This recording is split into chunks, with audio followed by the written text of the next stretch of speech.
Hello pharma student, कैसे हैं आप सब? बढ़िया, मजे में। आप लोग को जैसा पता होगा हम लोग पढ़ रहे हैं डी फार्मा फर्स्ट ईयर का फार्मास्यूटिक्स, और फार्मास्यूटिक्स का हमने पिछली क्लास में चैप्टर नंबर 5 स्टार्ट कर दिया था। इस क्लास में हम पढ़ेंगे उसका नेक्स्ट पार्ट। हमने पिछली क्लास में क्या पढ़े थे? हमने इसका पिछली क्लास में पढ़े थे टैबलेट के बारे में। ठीक, हमने पिछली क्लास में टैबलेट के बारे में खत्म कर दिया था। इस वाला क्लास जो होगा हमारा इस चैप्टर का पार्ट सेकंड होगा, यानी दूसरा पार्ट हमारा रहेगा, जिसमें हम पढ़ेंगे पूरी तरह से कैप्सूल के बारे में। कैप्सूल क्या होता है, तो बिना किसी देरी के हम चलते हैं अपने लेक्चर की तरफ। कैप्सूल क्या होता है आप सबको पता ही होगा। तब तक लिए अगर आप चैनल अभी सब्सक्राइब नहीं किए हैं तो सब्सक्राइब करिएगा, अपने दोस्तों के साथ शेयर कर दीजिएगा। हम चलते हैं अपने लेक्चर की तरफ। ठीक है, देखिए capsule doses form. Capsule doses form क्या होता है हम सब जानते हैं। कैप्सूल सब देखे होंगे, सब खाए भी होंगे। कैप्सूल क्या होता है, इसमें दो टाइप के देखिए हमारे जो मार्केट में आते हैं कैप्सूल आते हैं। दो प्रकार का कैप्सूल होता है मेनली, और उसके और भी टाइप के होते हैं, लेकिन मेनली दो टाइप का होता है। तो कैप्सूल भी हमारे क्या है, हमारे एक सॉलिड डोजेज फॉर्म है, यानी इसमें भी क्या हमारे एक सॉलिड होते हैं। देखिए कैप्सूल एक सॉलिड डोजेज फॉर्म होती है, जिसमें ड्रग पाउडर या ग्रेन्यूल्स पैलेट या लिक्विड को हार्ड या सॉफ्ट जेलेटिन सेल में बंद किया जाता है। हार्ड या सॉफ्ट जेलेटिन, इसी का हमारा जो टाइप होता है, एक हार्ड जेलेटिन होगा, एक सॉफ्ट जेलेटिन कैप्सूल होता है। क्लियर? हार्ड जेलेटिन क्या होगा, सॉफ्ट जेलेटिन क्या होगा, इसके बारे में अभी हम बात कर लेंगे। पहले देखेंगे जो इसमें भरा होता है, ये तो ड्राई पाउडर होता है, या पाउडर से जो थोड़े बड़े कण होते हैं उनको ग्रेन्यूल्स बोला जाता है, वो भरे होते हैं। पैलेट मतलब क्या होता है, इसमें हो सकता है कोई इसमें सेमी सॉलिड चीज़ें भरी हुई हो, या हो सकता है इसमें लिक्विड भरा हुआ हो। ठीक, तो ये कैप्सूल के पार्ट हो सकते हैं, यानी इसमें लिक्विड या सेमी सॉलिड या पाउडर, ये सब चीज़ें इसमें भरे हो सकते हैं। ठीक, कैप्सूल का उद्देश्य क्या है, ड्रग को स्वाद और ऑर्डर से बचाना, यानी हम चाहते हैं जो दवा का जो स्वाद है, जो टेस्ट है, वो लोगों को न मिले, उसके लिए हम उसको क्या होते हैं, उसको सेल में एक परत में उसको चढ़ा देते हैं, जिसको हम क्या बोलते हैं, जेलेटिन की सेल। क्लियर? डोज यूनिफॉर्मिटी देना या स्वेलिंग करना आसान हो जाता है, यानी हम जितने डोज में चाहते हैं उतनी डोज में हम कैप्सूल की मात्रा में उसको यानी मैन्युफैक्चर कर सकते हैं, और वो आसानी से क्या कर सकते हैं, स्वेल कर सकता है, आसानी से उसको निगल सकता है, आसानी से उसको ले सकता है। कैप्सूल ओरल एडमिनिस्ट्रेशन के लिए सबसे ज़्यादा पॉपुलर डोजेज फॉर्म है, क्योंकि रैपिड एब्जॉर्प्शन होता है, पेशेंट कॉम्प्लिकेंस प्रोवाइड करता है, क्योंकि जल्दी से क्या हो सकता है, एब्जॉर्ब हो सकता है, और करें लोगों के लिए क्या होता है, बहुत ही आसान होता है, आसानी से उसको लोग क्या कर सकते हैं, निगल सकते हैं। क्यों? क्योंकि हम जानते हैं क्या स्मूथ सरफेस होता है, यानी ये क्या होता है, फिसलहन टाइप का होता है, छटकहन टाइप का होता है। क्लियर? टाइप्स ऑफ कैप्सूल बात करेंगे, सॉफ्ट जेलेटिन, हार्ड जेलेटिन, और सब और कुछ टाइप के हो सकते हैं, जैसे immediate capsule, sustain release capsule या स्टेंट रिलीज कैप्सूल, अगला इंट्री कोटेड कैप्सूल। इसके बारे में देखिए हमने बात भी ऊपर भी कर लिया है, बस इसमें और कुछ नहीं देखना है, बस केवल हमको यही समझना है कि इसका जो होता है टैबलेट की तरह ही होता है, बस खाली इसमें हमको एग्जाम्पल को देखना है। पहला जो अपना मेन जो इसमें है क्या है, hard gelatin capsule. Hard gelatin capsule क्या होता है हम सब जानते हैं। हार्ड जेलेटिन कैप्सूल क्या होता है कि जिसमें क्या हो सकती है, दो सेल्स होती हैं, यानी एक बॉडी होगा और उसका एक कैप होगा। तो बॉडी में क्या होगा, कोई ग्रेन्यूल्स पाउडर फिल किया जाएगा और कैप के माध्यम से उसको बंद कर दिया जाएगा, जिसको हम देखेंगे कोई कैप्सूल देखेंगे, ओमनीपैराजोल का जो कैप्सूल आता है देखेंगे, जब उसको खोलेंगे तो देखिए खुल जाता है कैप्सूल, या उसमें पाउडर हो सकता है, या ग्रेन्यूल्स दाने दाने की तरह हो सकते हैं। यानी जो भी कैप्सूल क्या हो, दो पार्ट में डिवाइड होती है, जिसमें सेल ड्राई या फिल्म जेलेटिन की बनी होती है, लेकिन दो पार्ट में डिवाइड होता है। एक होता है बॉडी, दूसरा होता है कैप। बॉडी के अंदर जो बड़ा वाला हिस्सा होता है, बॉडी होता है, उसमें क्या होता है, ग्रेन्यूल से पाउडर फिल किए जाते हैं, उसके ऊपर से उस पर एक कैप लगा दी जाती है। क्लियर? जैसे ओमनीपैराजोल की कैप्सूल, देखिए ये होता है ओमनीपैराजोल की कैप्सूल। प्रॉपर्टी की बात करें इसकी, तो इसमें देखिए जो इसकी प्रॉपर्टी होगी क्या होगी, इसमें कुछ दो पार्ट होंगे, एक पहले होंगे बॉडी, एक होंगे कैप। जिलेटिन की बनी होती है, ट्रांसपेरेंट या कलर्ड हो सकता है ट्रांसपेरेंट हो सकता है, कलर्ड भी हो सकता है। टेस्टलेस ऑर्डरलेस होता है, यानी इससे कोई स्वाद या स्मेल नहीं पता चलेगा, टेस्ट नहीं पता चलेगा। साथ में इजी टू स्वॉलो, इसको आसानी से स्वेल कर सकते हैं, आसानी से इसको निगल सकते हैं। जल्दी क्या हो जाएगी, डिसइंटीग्रेट, जल्दी टूट जाएगी, जल्दी बॉडी में मिल जाएगी और काम करेगी। मॉइस्चर सेंसिटिव होती है, यानी इसमें मॉइस्चर जो होगी इसमें काम नहीं कर पाएंगे, यानी मॉइस्चर सेंसिटिव, इसमें मॉइस्चर आएगी तो खराब कर देगी। साथ में एक्यूरेट डोज देती है, जो भी एक्यूरेट डोज हो वो उसके प्रोवाइड कर सकते हैं। पाउडर एंड ग्रेन्यूल्स इसमें भरे जाते हैं, इसमें क्या भरे जाते हैं, powder and granules. Clear? Advantage की बात करेंगे इसके, डोज यूनिफॉर्मिटी अचीव होता है, डोज जो हो यूनिफॉर्म हो सकता है ऐसा इसमें, और टेस्ट मास्किंग कर सकते हैं, यानी स्वाद को छुपा सकते हैं। रैपिड ड्रग रिलीज पॉसिबल है, यानी जल्दी से ड्रग क्या होगी, रिलीज होगा, अपना एक्शन शो करेगा।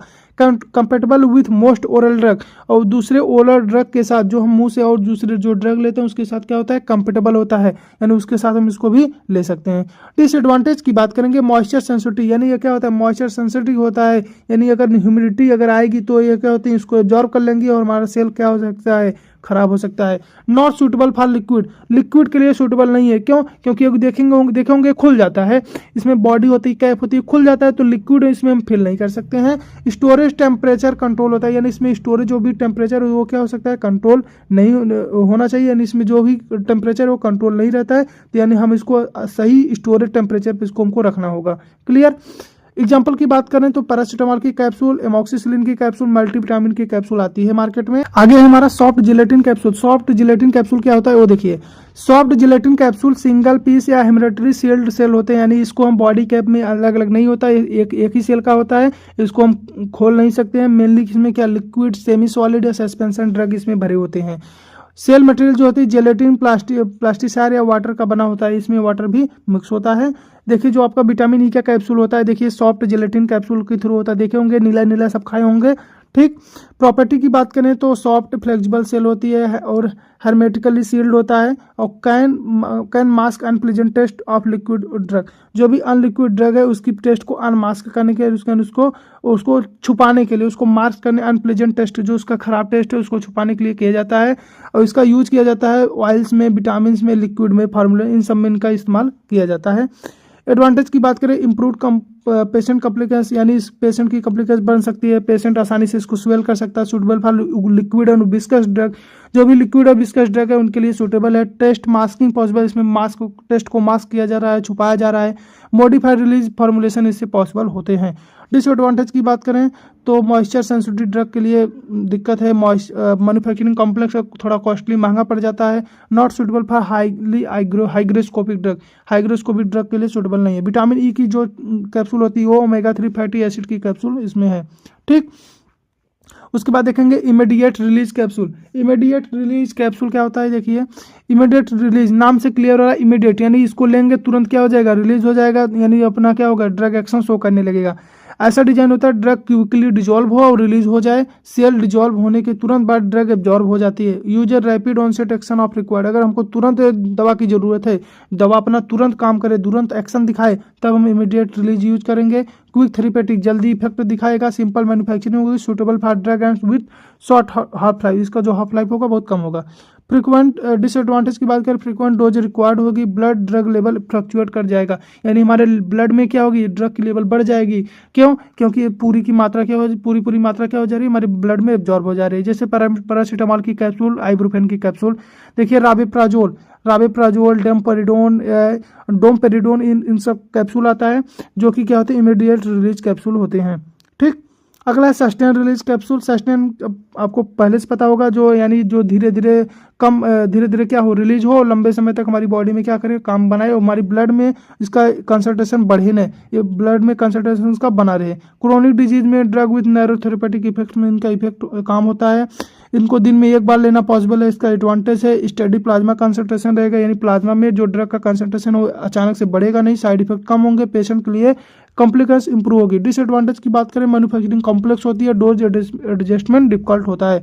उदाहरण के लिए theophylline SR capsule, metformin SR capsule. देखिए ये देखो मिनोफाइलिन हाइड्रोक्लोराइड की एक्सटेंडेड रिलीज कैप्सूल की इमेज है।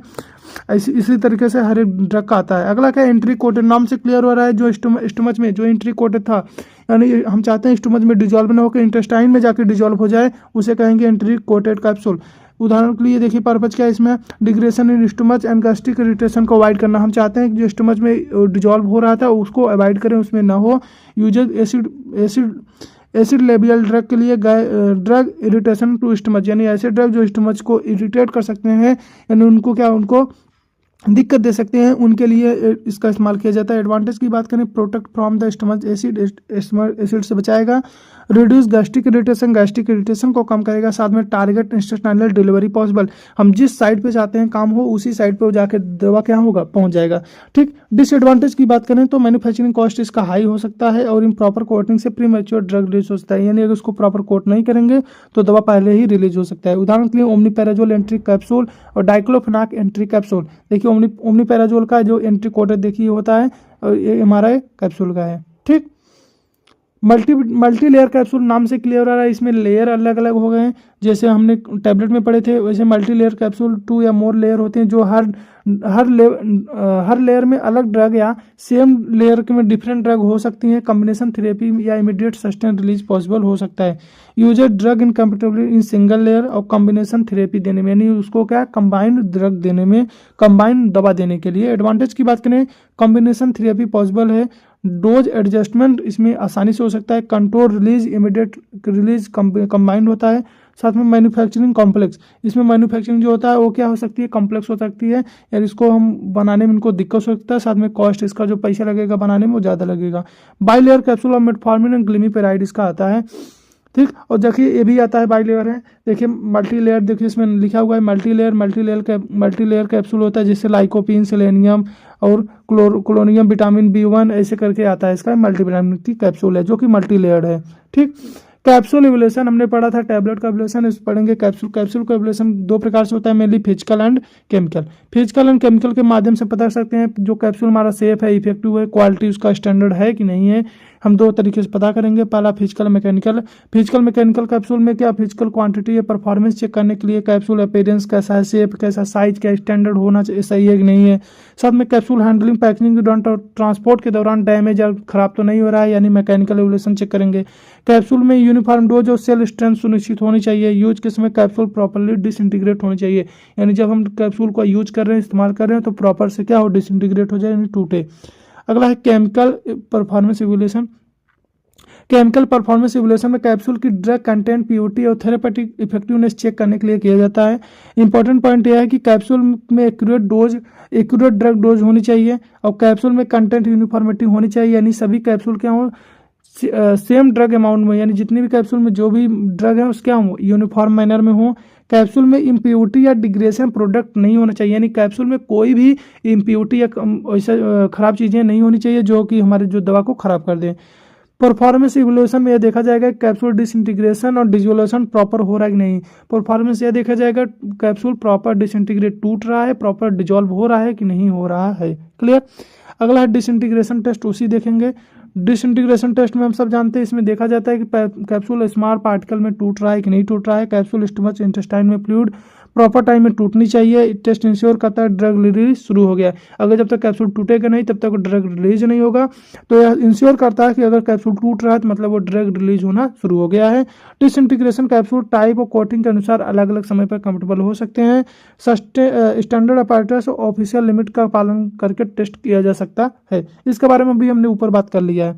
इसमें अगला क्या था, डिजोल्यूशन टेस्ट। डिजोल्यूशन टेस्ट यह जांच करता है कि ड्रग कितनी और कितनी मात्रा में सोल्यूशन में डिजोल्व होगी, यानी कितने समय में वो डिजोल्व हो जाएगी। इसमें डिजोल्यूशन एवोल्यूशन में देखा जाता है कैप्सूल में मौजूद ड्रग शरीर में एब्जॉर्ब होने की योग्य होनी चाहिए। यह टेस्ट बायोअवेलेबिलिटी और थेरेपेटिक इफेक्टिवनेस को सुनिश्चित करता है, यानी जितनी जल्दी डिजोल्व होंगे, एब्जॉर्ब होंगे, उतनी जल्दी ये क्या होंगे, थेरेपेटिक इफेक्ट शो करेंगे। Dissolution rate capsule type, coating और फॉर्मुलेशन पर डिपेंड करती है। जो भी डिजोल्यूशन रेट है किस पर, कैप्सूल के टाइप पर और उसके कोटिंग पर, साथ में उसके फॉर्मुलेशन पर डिपेंड करती है।